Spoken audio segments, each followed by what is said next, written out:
What's going on, everyone? Rachel West here, joined by Rick Stroud and Joey Knight. And guys, it's kind of really unfortunate that there's like no major storylines heading into this game. Not at all. I don't know. Can you think of any? I'm at a loss. Obviously, that's not accurate. We got Tom Brady returning to New England. What is that going to be like? Well, none of us know because there's never been a guy that spent 20 years in one place and won 6 Super Bowls and went to 9 of them, right? But there's no question this is going to be an emotional game, maybe one of the most watched regular season games in NFL history, and it should be for all that he meant to New England. But, you know, Tom has tried to bury his emotions, as you would expect.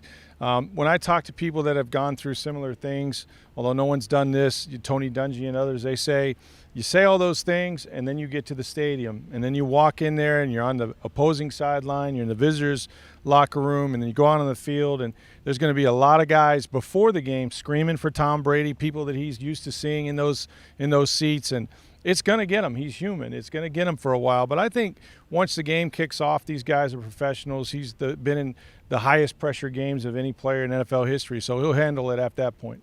It's true. If anyone has the experience to handle it, I think it's Tom Brady. And for everyone besides Brady, maybe Gronk, since he spent so much time in New England too, it's kind of just a normal game.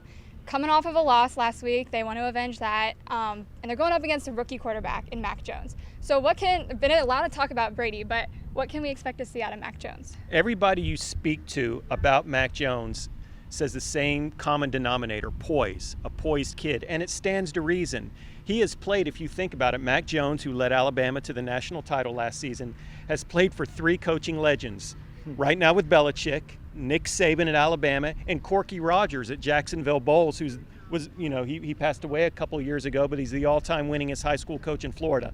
That's a pretty solid foundation. This guy has been on some pretty big stages, so it could be an overwhelming moment for a little while for Mac Jones Sunday night, but I don't think he's going to get terribly rattled. He's been blitzed 39 times in 3 games. That's significantly more than Tom Brady or even Jameis Winston to this point. So defenses are coming at him knowing that Mac Jones doesn't quite possess the weapons around him in New England that Tom Brady did for most of his career. But so far, they haven't really phased Mac Jones to a degree. Definitely quite a situation for a rookie QB to be thrown into the middle of. And we've talked about Brady, Belichick. They both know each other so well. So does one have an advantage over the other? Is there any advantage there? Well, I mean, it's a great question. I think that there is an advantage, and I think it belongs to Tom Brady. And I say that because as much as you can draw up plays and all of that, the game is still played by players. It's still executed by players. Tom Brady will know exactly how he's going to be attacked. The guys on the other end of his throws and his offensive line, they all have to be on point. It's going to be a loud stadium. They didn't handle the noise very well against the Rams. But to me, this game has always been about players. I know we talk a lot about coaches. We saw what Brady and Belichick were able to do together. Bill Belichick has not won very often since Brady left or before. So I just go back to the fact that he's the greatest of all time that has played in a lot of big games. This is another one.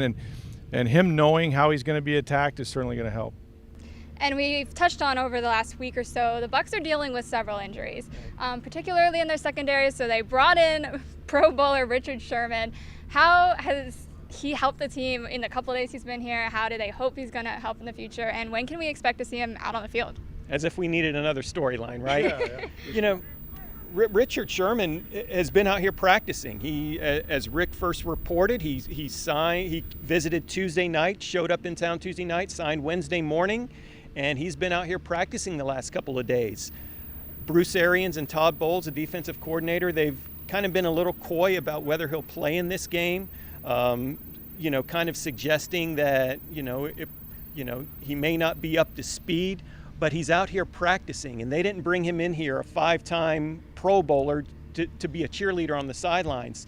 I would not be shocked if he played a little bit Sunday. They're trying to get him up to speed as best they can with their terminology, but the guy didn't forget how to play football in the several months that he's been out of a team. So it wouldn't shock me to see Richard Sherman play a little bit Sunday night.